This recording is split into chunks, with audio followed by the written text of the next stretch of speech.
there is a special place in hell for these GM designers. It's the same place of hell that pedophiles and people that talk too loud in movie theaters go to.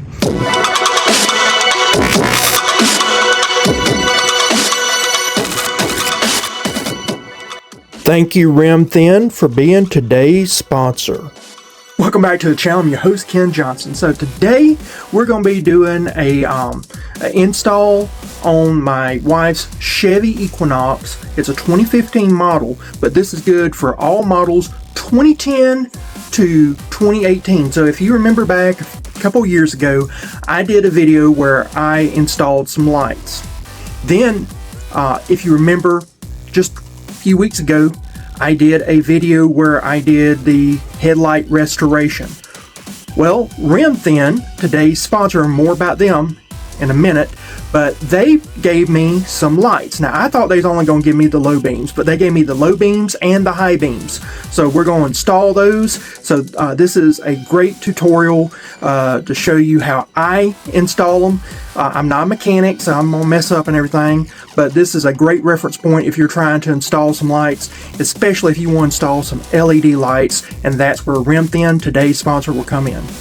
So if you haven't watched the video, I did a headlight restoration, and about, I don't know, a year or 2 years ago, I also did a video where I changed out the headlights in my wife's Chevy Equinox.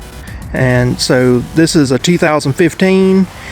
They use the H11 lights, and so I changed them out. The headlights have been working fine, but company reached out to me, Rimthin, and they have a LED light that they claim is exceptionally bright and that they wanted me to give it a shot. So if you'll look, this is the Rimthin H11 plus 9005.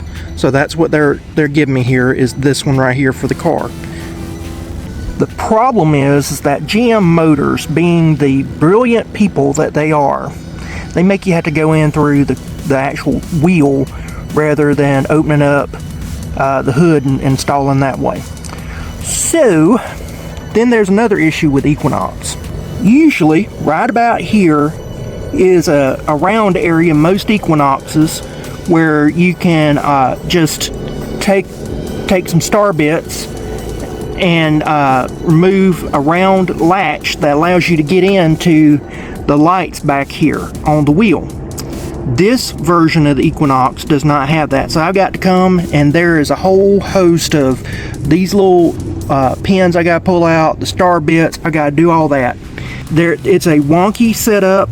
There is a special place in hell for these GM designers. It's the same place of hell that pedophiles and people that talk too loud in movie theaters go to. Are you serious? But we're going to try to overcome and persevere, and we'll get these lights installed. But before we do that, why don't we take a look at what's inside the box. Already it comes well packaged with foam in it, which I love to see. Okay, now in the previous video you'll notice I only did the H11s. So this is the H11, so this is the regular low beam light, this is the high beam light. Alright, and you can see they come marked. So that right there shows you that 9005 or HB3, that is your high beam. Alright, so that lets you know that's a high beam light. Tremendous packaging there. And these are supposed to be not halogen but LEDs, and so that means that they should last longer, and they should be brighter with less energy loss. They even came with a user manual. It has some fairly decent instructions. They're well written, which I like. Alright, so here it gives the product specifications. That's 100 watts, 12 volt, 30,000 lumens. There's a precautions for use, or what I like to call a safety checklist for idiots. Basically, like, don't touch a hot bulb, fool, it burns. And don't let your children around here because they might eat it, and that might be bad for them. You know, you should know this stuff, but just in case you don't, they include it, which I do appreciate. Manufacturers shouldn't have to put this in their information, but it's a good thing when they do. And then it lets you know that you get a 1-year warranty or a 30-day free replacement. And so I thought that was really good. So let's get to cracking and putting these in. The problem is that there's not enough space for me to get this drill in here to do my T20, so I gotta get a different part. Yay. I hate Chevrolets. You know, people make a lot of fun of me about using cheap tools, and this little hyper tough toolkit I got from Walmart, just super cheap. I've used this more times than I care to count, and it's cause this little piece of junk tool will get into places that my good tools will not go into. Like this right here. You can use a little nylon pry tool or screwdriver and pop that out, and then you just pinch the sides and that comes right out. This right here, when this goes in, you force it all the way in, that stops that from being able to go in. That's how it connects. It's a friction type of deal. See how? And then there's a little peg that goes in that holds that in place when it goes inside that hole. Now up in here, in this area, is another one. Now I've got to get that out from under there on this passenger side, and then that should allow me enough ability to get to where I need to here. Utter pain in the tuchus, but you can see here there's a cap. It's hard to tell, but there is a cap in here. Right there. Oh.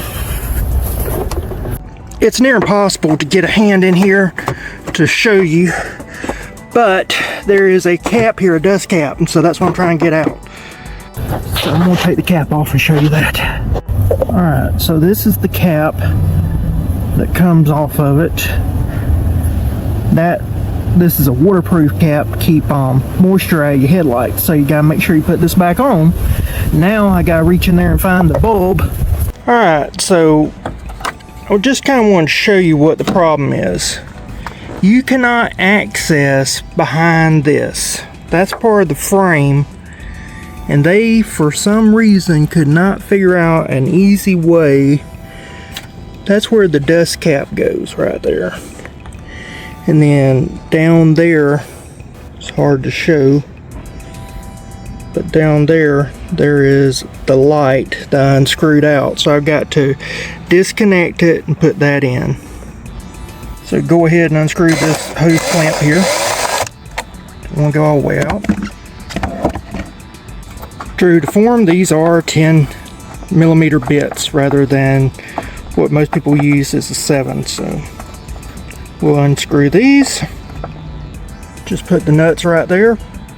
Now that that's disconnected right there, it's just a matter of taking both hands, lifting up and putting it off to the side. Since I'm holding the camera, I'll do that off camera. But before you take it off, there's a little thing right there, and then this right here, you just wiggle off. It'll come off. A little bit of effort, not much. Do it 2 hands real quick. There you go, that comes off, and that makes it a little easier to get off. That right there has too much, or it's too tight for you to pull it off otherwise. That is your air intake, so that right there just kind of fits into the frame. That right here goes into this right here. So now, if you wanted to, you don't really have room with your hands to do much, but now you can get into some of these areas to do the headlight, the high beam. If you wanted to, you don't really have room with your hands to do much, but now you can get into some of these areas to do the headlight, the high beam. Now this right here, I just pulled it out of here. So this right here is that low beam we need to disconnect. So I'm going to pull that free, and there's a little latch right there you just undo. Alright, so here you go. This is the H11C. Nothing wrong with this bulb. I'm just changing it because we got these bulbs and I'm replacing them. They're LEDs, they should perform better. So I'm going to keep these as backups just in case something ever happens. If I need to, in a pinch, put these in, I'll have an extra set. And they'll be in the car just for roadside emergency purposes only. So I'm going to go ahead and put in the H11 LEDs. And then from this angle I can fit everything in. I still got to put that cap in there. It will not go in here, so I still got to go in through the tire, and then we'll get that high beam. And here's the H11 replacement part. So we'll reach in, connect it right here with this. Be mostly good to go there. Here we go. Now we'll just put it into place. Need to make sure that it's like that. Actually easier to install the low beam part on the ground underneath the tire hub. Now I'm about having to stand on my head to show this, but there is a black cap in here right next to this exhaust in here. So I'm going to try to zoom out as best I can. But right in here there is a black cap, and you got to turn that to get that dust cap off. Alright, there we go. There's that. This is green, the other has a blue seal. So, and they're on opposite sides of the thing. Let me try to unscrew this. I'm not going to lie to you and tell you this is easy. It is not the fault of the light bulb company. This is all GM's fault here. But I'm trying to get out and it will not turn. The little connector's coming off, but the rest of it will not come off. There it is, so you can see it. Finally got the light to work on this camera. I've got to figure out how to get that out. But on the opposite side, that is the low beam. So there's the hose, and then over on this side is the high beam. Alright, we finally got it out. You can see the part number and everything. Remember, don't touch the bulb. You can touch this part with your fingers, don't touch the bulb. That reduces the lifespan of any light. So never touch the bulb of a light. Especially not a car light. So I'm going to do is take this, put this up with the other, and then I'm going to get the high beam and stick it in. Alright, I'm making sure I got into the area like I ought to. And then turn it right, it's in the right direction. Now we'll hook it up. Alright, that is hooked up like it ought to be. To make things more difficult, they got this right here that makes it a little harder to twist and turn and do what you need to do. So I'm hoping I can get this right. Only 15 to 20 minutes of huff and puffing later, I finally got it on there. No room to move your hand hardly. Did I mention that GM designers are going to go to that special place in hell with child molesters and people talk in movie theaters? Yeah. Let's button this up. We'll put this top right here on first. Get it going good. That's an easy fix. Put that in there. And you got a wide one and a little one. Just pop it in there. You're good to go. One right there. One right there. There we go. That's in there good. Now we'll take that, set that in to where this, got to pop that out so they'll sit in. This hole right here is for that. Pipe goes in there and we're good there. Just want to make sure everything's snapped in like it's supposed to. Now we'll put on the hose clamp and that connect this and this together is what I'm trying to say, and then we'll screw that in. Now that's on there like I ought to be. Time to get this going. Tighten it up good. That's good. We'll go ahead and connect this up. There you go. That's connected. Next we'll put in the screws and go from there. There we go. Start screwing these in. Make sure you get both screws in before you tighten them down, or both bolts. You just want to make sure that the bolts are in there together, because if you tighten down the one, then you may not be able to move the other and get the hole, because it's a tiny little hole you're trying to hit. that's tight. Don't want to over tighten it, but you know, do want it to be good, at least a little bit more finger tight, but not too much more, because vibration will get this to come out. All right, there we go. That's that. Now we'll put the cap on under here and go from there. I was talking about the blue seal there. Just make sure that it's on there, because it will come off. It's, you know, over time it will come off, and that's the only protection that light has against the elements. Fit that up in there. Fun stuff. And what people don't realize is that this, I have to use my left arm. My left arm, I've got a bad shoulder. So it's taken me a lot of time trying to find and weave myself in there into that little spot to get it to just the right angle to twist in. So I am battling some pain right now. All right, got that on. My left arm is about shot. Now it's time to put the those screws, those star bit screws, and the friction locks in. Now what we gotta do is take all that stuff out from the wheel, and then also take out this computer part right here and the battery. So I've already lifted this up because it's going to be necessary to get to, and we'll go from there. All right, with that lifted up, now what we need to do is just kind of push this forward a little bit. Comes right off. It's just a little casing. That's all it is. Put it off to the side. Now there is a 10mm right there we gotta take off, so let's take that off. Here we are, 10 millimeters out. We'll put this off here to the side. Now what we'll do is we'll take and push this forward. All right, and it'll come right off. Got to take 10mm right here, take this off.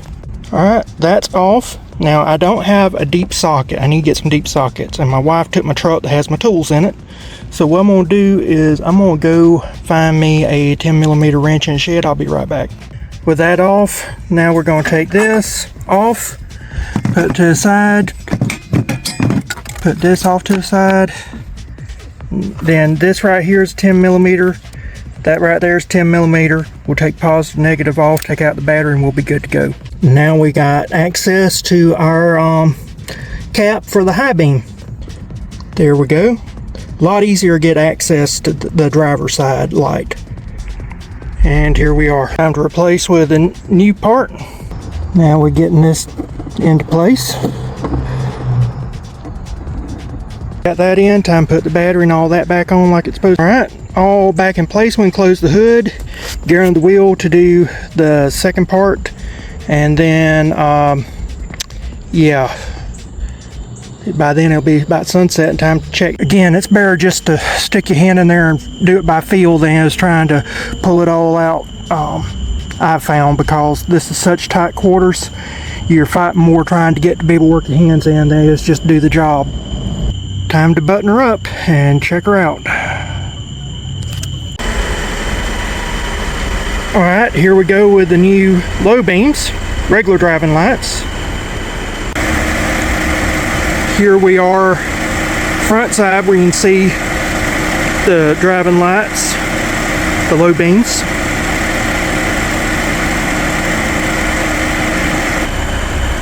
And here are the high beams. Man, that install did not go as planned. It took a while, but why don't we go ahead and do a field test and take this out at night. Alright, so we're just doing normal going down the city streets. Already significantly brighter than even my lights in my Ram pickup truck, which sits up higher. Alright, we're going down kind of a country road. This is low beams. And she's going to turn on the high beams. Man, I don't know if you can pick that up on video, but good grief. That is some bright, bright high beams. I'm kind of jealous now. I wish I got me a set for my truck. Maybe I'm working out a deal with Rimthin, and they'll give me another set so that I can do an install video for my Ram 1500. put down a comment down below if you'd like to see that video. The wife, she was telling me that she feels like driving on the low beams, that she's driving on high beams. It's just so much brighter, and you can see the cars that they have the regular halogen bulbs, and they look so dim compared to these LED lights. It's so strange. It's so neat at the same time. And what's really neat is after we turn off the car, there's a whirring sound. I had to think about it, but these lights, they come with a fan to keep them cool. So the fans are still going for just a little bit after the car shuts down, just to make sure that they don't overheat. So that's really, really neat. Well, guys, I hope you enjoyed that. I hope you found it useful, beneficial. I do these videos so that you have a resource, because it's hard to find a video on YouTube where they're showing how to do both the low beams and the high beams. You can find videos on one or the other, but rarely do you find both. So I tried to show you both, and I really want to thank today's sponsor, Rimthin. As I told my wife, she thought she was driving with high beams for a while, and she's like, man, this feels so weird. And I told her, I said, I'm envious, because I wanted her to have the best, because I want her to always be safe, and I want her to have good visibility on the road. But now that I've seen the Rimthin, I've got to get me a pair and put them on my Ram 1500. That's got to be the next project. There's no ifs, ands, or buts about it. These things are bright. So there'll be a link in the description. Go ahead and give them a look. The prices are very affordable. I'm surprised, because a lot of times we do these YouTube deals and it's like, about 5 times what you expect to pay for some things. Not Rimthin. They're actually very affordable, priced better than what I thought that they would charge. And for the quality, it blew me away. So definitely give them a look. Please like, share, comment, subscribe. All that helps out this channel. And above all else, I want to thank you for watching. I'll see you again next time. Bye.